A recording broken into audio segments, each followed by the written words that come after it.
L'invité business avec Banque Populaire Grand Ouest et sa banque d'affaires de proximité autochtone.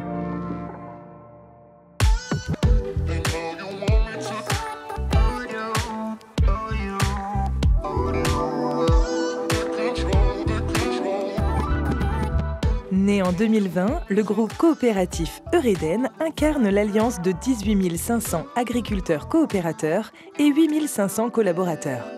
Ensemble, ils partagent une ambition commune, le bien manger pour tous. Avec un chiffre d'affaires de 3,8 milliards d'euros, la coopérative se positionne comme un acteur majeur dans le domaine de l'agroalimentaire et rayonne aussi bien en Bretagne qu'à l'échelle internationale. Alain Perrin, directeur général d'Eureden, est aujourd'hui l'invité business. Bonjour Alain Perrin. Bonjour Clément. Merci beaucoup d'avoir accepté notre invitation dans le fauteuil de l'invité business. Et puis très heureux de vous recevoir dans cette magnifique ville de Concarneau et au restaurant Le Chantier. Alain Perrin, vous êtes polytechnicien et ingénieur de formation. J'ai découvert votre parcours. Vous avez consacré justement l'ensemble de votre carrière, qui n'est pas terminée, bien entendu, au service du monde agricole et des coopératives, plus de 20 ans. Vous vous définissez comment? Comme un scientifique ou avant tout comme un homme proche de la nature, les pieds dans les bottes, au milieu des champs? Très bonne question. Ma grand-mère dirait certainement que je suis encore un peu trop loin des champs. Mais aujourd'hui, et avec le temps qui passe, c'est certain, je suis de plus en plus proche du terrain, des agriculteurs sur le terrain. Oui. On va revenir aussi sur votre parcours de formation. J'évoquais justement des études de polytechnicien, de matheux. On va revenir aussi sur cette discipline qui vous est chère. Vous avez eu la chance de faire des études? J'ai eu beaucoup de chance de faire des études, oui, absolument. Cette chance, je la dois à mes grands-parents, issus du monde agricole, des deux côtés, du côté de mon père comme du côté de ma mère. Et ils nous ont, des deux côtés, transmis des valeurs de progrès, d'innovation, de recherche, le fait d'avancer en permanence, oui. Vous évoquez évidemment vos grands-parents qui étaient agriculteurs, bretons. Est-ce que c'est vrai que vous parliez d'ailleurs breton avant de savoir parler français? Oui, c'est une anecdote, mais c'est absolument vrai, oui. Quand j'étais tout petit, je vivais chez mes grands-parents et c'est la première langue que j'ai parlée, c'était le breton. Et comme mes parents continuaient de parler le breton, j'ai réussi à continuer à garder cette langue. Quelle relation d'ailleurs, Alain Perrin, ça vous donne avec à la fois avec ce territoire et avec les agriculteurs que vous accompagnez au quotidien aujourd'hui?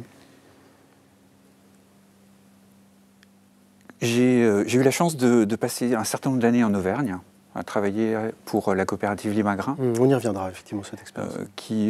Et ce qui m'a permis de comprendre comment fonctionnait la coopérative, comment fonctionnaient des agriculteurs. Et quand je suis arrivé en Bretagne, j'étais en plus dans la famille. J'avais l'impression de les connaître de manière encore plus personnelle et donc d'avoir une absence de distance, malgré les études que vous venez d'évoquer, qui pourraient créer ce sentiment ou cette impression pour les agriculteurs. Bon, alors vous adoriez les mathématiques, on l'a dit, mais il vous manquait peut-être un peu de vivant. C'est une matière qui était trop sèche, et pour l'hydrater, vous aviez besoin de vous rapprocher justement de la génétique, de la biologie, du vivant, de la nature? Ah, absolument. Les mathématiques, c'est formidable. C'est le langage de la nature, c'est le langage du monde, c'est le langage de l'univers. Donc il n'est pas forcément très facile de se l'approprier. Mais les pratiquer à haute dose, ça, ce que me disait mon professeur, ça assèche la personnalité. Et c'est vrai que le chemin que j'ai trouvé pour compenser cet assèchement de la personnalité, qui peut parfois arriver, c'est d'aller vers la biologie, vers le monde de la nature, et puis vers l'entreprise aussi. Cette expérience, c'est un peu la synthèse des deux, justement, de ce monde scientifique que vous connaissez bien, et d'être proche effectivement de la nature, des hommes, des opérateurs, de ceux qui façonnent justement le territoire. Absolument. L'expérience chez Limagrin, on va y venir, mais avant ça, une expérience à l'international, et notamment en Asie, en Chine. Quelle influence aussi sur le dirigeant que vous êtes aujourd'hui, cette expérience à l'étranger? Moi, je pense que comme tous les étudiants, on a envie de découvrir le monde, d'apprendre des autres. Donc c'est vrai que j'ai eu envie d'aller en Chine, j'ai eu envie d'apprendre le chinois pour pouvoir voyager en Chine. Je pense, appris à échanger, à négocier avec des cultures qui sont profondément différentes. Et donc je pense que j'ai appris le minimum qui est nécessaire pour, quelles que soient les situations dans lesquelles on se trouve, quels que soient les pays, les cultures dans lesquelles on se trouve, de faire l'effort de s'adapter à ces situations-là, d'apprendre le minimum de culture qui permet d'avoir un échange de proximité. Vous aviez besoin pour autant quand même de revenir sur le territoire. La France et la Bretagne vous manquaient? Je ne sais pas si la France et la Bretagne me manquaient. Ce que je peux dire, c'est que les opportunités, les rencontres, les hasards ont fait que je me suis retrouvé en Bretagne et que quand je suis arrivé en Bretagne, il y a maintenant un peu plus de 10 ans, j'avais l'impression de revenir chez moi, effectivement, oui. Bon, alors avant ça, il y a eu l'Auvergne, et chez Limagrain, très précisément, coopérative et groupe semencier international, dont le siège est situé dans le Puy-de-Dôme, à Saint-Beauzire, pour être tout à fait précis. Vous m'avez dit, quand on a préparé cette émission, finalement, chez Limagrain, j'ai appris aux côtés de chefs de meute. Qu'est-ce qu'ils vous ont appris? C'est l'esprit du clan, l'esprit de la solidarité? J'ai appris énormément de choses chez Limagrain. Je l'ai dit, j'ai appris le monde coopératif, comment ça fonctionne, une gouvernance équilibrée, comment ça fonctionne. J'ai appris l'international, donc le développement du business à l'international. Et effectivement, j'ai aussi appris directement de collaborateurs qui étaient des chefs de meute. Alors, j'aime bien cette expression parce que je les voyais avec zéro distance avec leurs collaborateurs et les entraînant dans la proximité. Donc pas à partir des idées, où les idées c'était pas premier, donc, mais à partir de la relation, à partir de l'exemple, à partir du quotidien de proximité avec les gens. Et c'est sûr que je ne l'étais pas, que je le suis probablement toujours pas, mais que ça continue de m'inspirer au quotidien dans tout ce que je fais. Oui. Loup solitaire ou chef de meute vous concernant? Non, chef de meute. Chef de meute, devenu chef de meute. J'aimerais bien qu'on dise ça de moi, en effet, oui. Bon, retour en Bretagne en 2012, vous l'avez dit, effectivement, il y a un peu plus de 10 ans. Et depuis, vous n'avez fait que gérer des crises majeures. Est-ce que c'est le quotidien des dirigeants aujourd'hui? Est-ce que vous vous reconnaissez? Est-ce que vous assumez finalement ces crises? Et puis de quelles crises on parle très concrètement d'ailleurs quand vous dites crise majeure? Mon Dieu. Je pense qu'on parle d'un nombre de crises qui augmente avec le temps, des fréquences de survenue de crises qui augmentent également avec le temps. Donc on aura connu la crise cyber il n'y a pas longtemps, la crise Covid, l'inflation, le changement climatique, les restructurations industrielles également. Ça fait beaucoup de choses, mais je pense que c'est en effet le quotidien, notre quotidien aujourd'hui, que de savoir gérer ces crises, de traverser ces crises. Vous avez commencé déjà par restructurer en arrivant. Il a fallu licencier un certain nombre de personnes. Vous en gardez un souvenir douloureux, ça, de ce démarrage? J'en garde un souvenir extrêmement douloureux. Et j'ai aussi gardé la relation avec, finalement, le syndicaliste qui était en face de nous.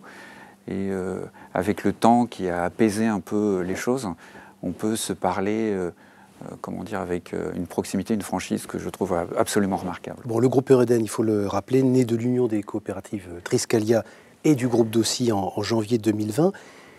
Le mariage de ces deux entités, il a donné quelle synergie? Pourquoi finalement? Quel sens ça a eu, ça? On n'a pas fait ça pour faire des synergies.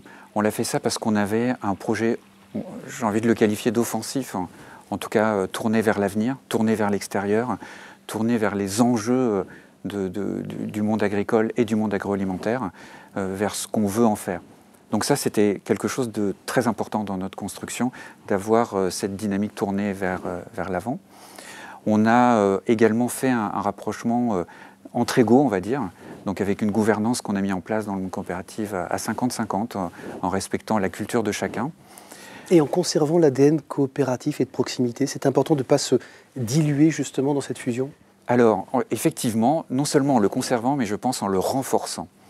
En le renforçant, l'une des principales critiques qu'on peut faire quand on rapproche de groupes qui sont de taille quand même significative, c'est de devenir un gros machin, on va dire, éloigné du terrain, éloigné des agriculteurs.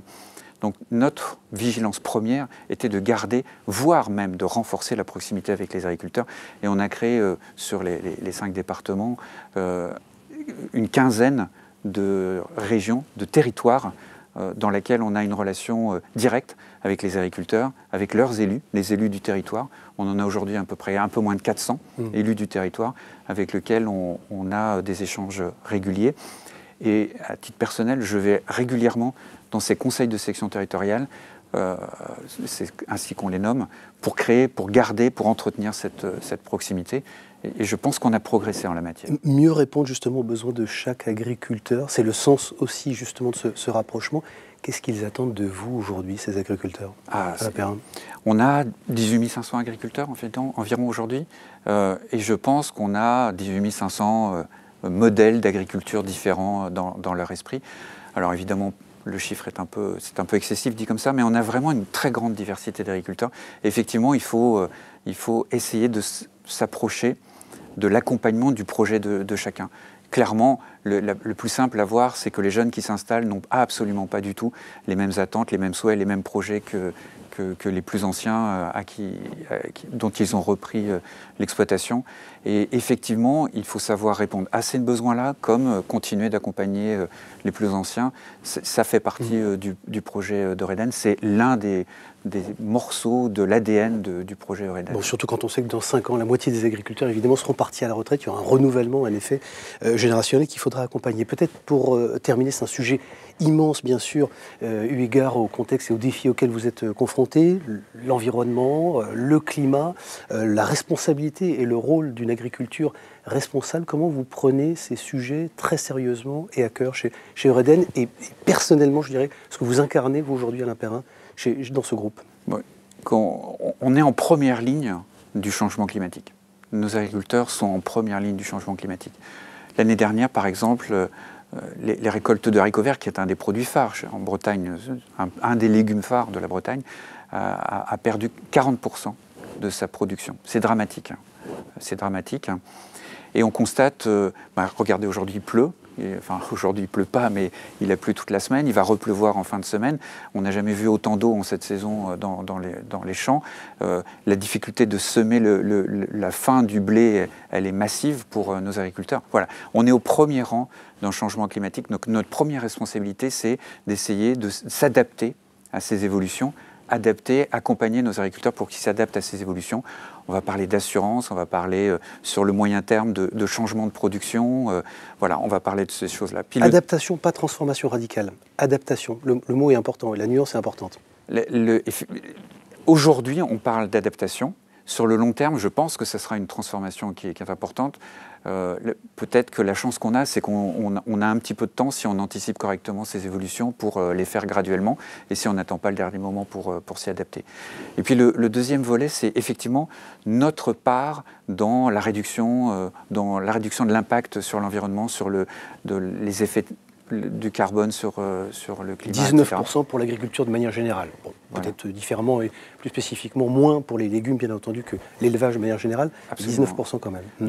Donc nous, notre rôle, c'est d'essayer de contribuer à la réduction de l'empreinte sur l'environnement. Alors évidemment, ça passe par les cultures, la réduction des intrants, les techniques d'aide à la décision digitale pour accompagner les semis, les cultures, etc. Les rotations, enfin tout ce qui est agronomie, aidé par le digital. Et puis c'est aussi, nous avons fait aussi notre bilan carbone, sur l'ensemble du groupe, à la fois sur les parties directes et indirectes. On appelle Scope 1-2 pour la partie directe et Scope 3 pour la partie directe. Et on a un projet de transformer, de réduire notre impact conformément à la trajectoire qui est demandée par les institutions, de réduction sur nos impacts directs de 30% d'ici... à horizon 2030 et 2050, bien voilà, c'est ça. Et puis de 20% sur la partie agricole. On va dire notre impact direct, c'est 20% de notre bilan carbone et les impacts indirects, c'est 80%. Et les enjeux là, c'est le financement de cette transition, puisqu'on a fait notre chiffrage pour réduire de 30% sur la partie aval, sur nos outils de production. Il faut investir 100 millions. Alors, et sur la partie Scope 3, la partie amont, il nous faut investir à peu près 20 millions sur les 3 à 5 ans qui viennent. Alors dit comme ça ne dit pas grand-chose, mais si on le ramène à l'investissement que nous réalisons chaque année, qui est de l'ordre de 60 à 70 millions d'euros, c'est un effort qui est extrêmement important. Et donc il va falloir aussi financer cette transition. Et pour ça, il faut ramener de la valeur sur le monde agricole pour qu'on puisse financer ces transitions. Responsabilité, engagement, évidemment, et pragmatisme, on l'a bien compris, face à ces changements. Merci beaucoup. Alain Perrin, merci d'avoir accepté notre invitation dans le fauteuil de l'invité business. Je rappelle que vous êtes évidemment le directeur général du groupe Eureden. Merci beaucoup Clément.